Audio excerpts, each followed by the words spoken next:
राष्ट्रवादी कविता महोत्सव अनुष्ठित। सामाजिक संगठन जयराष्ट्र पक्षरु द्वितीय राष्ट्रवादी कविता महोत्सव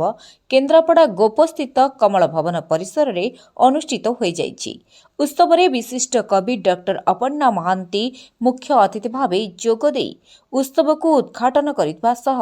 युव साहित्यिक माने राष्ट्रवाद को नहीं कलम चालना करने एक शुभ सूचना बोली कहिथिले। उत्सव में सम्मानित अतिथि भाव जोगदे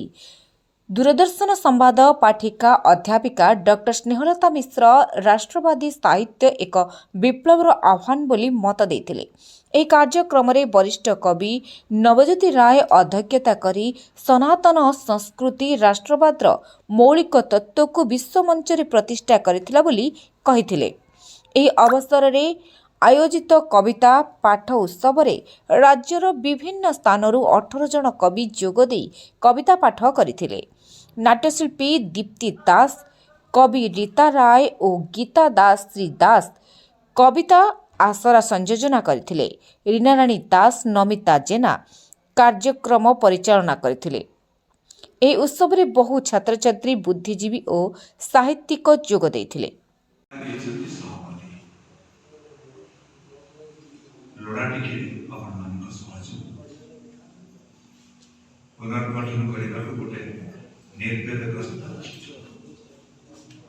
गला दीपावली सहमति लुणाटिकी आपणकर सहयोग पुनर्गठन गोटे निर्वेदग्रस्त राष्ट्र आलोकर सीढ़ी ओह्लुला बेले आलोकर सीढ़ी ओह्लुला बेले दिशुतिर खूब विषन्न और असहाय जमी धीरे धीरे गांधी जाइए से मनोभाव स्थिर भैरव डाकमणि मधुबाबू हुंगा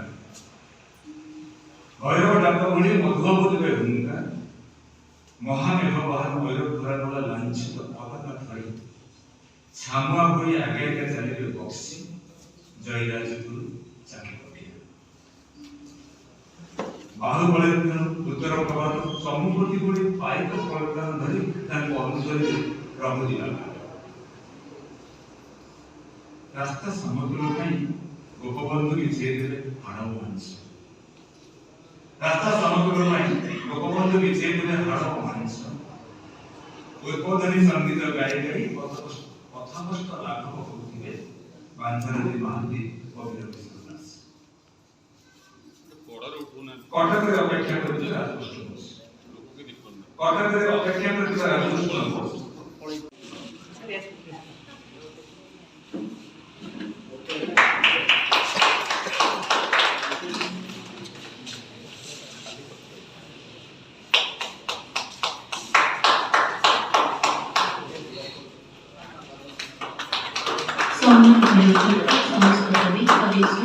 पाखु जाओ दे दियो आशीष महापात्र साक्य से महापात्र एवं प्रज्ञा परिमित आचार्य समस्त कवि मानकु बहुत धन्यवाद जनेबी श्री सचिदानंद दास महोदय एवं रीना राणी दास महोदय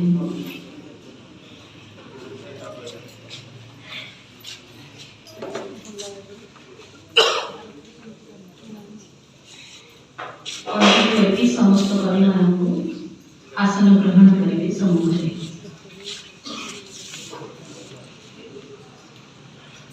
कवितार परवर्ती पर्व परिचालन करने अनुरोध करुच्ची बड़ भौणी श्रीमती रीता राय महोदय आम गणर अच्छा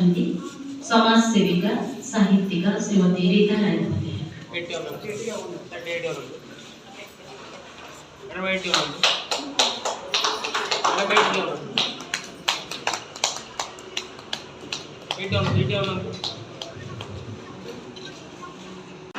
केन्द्रापड़ा नमिता नायक रिपोर्ट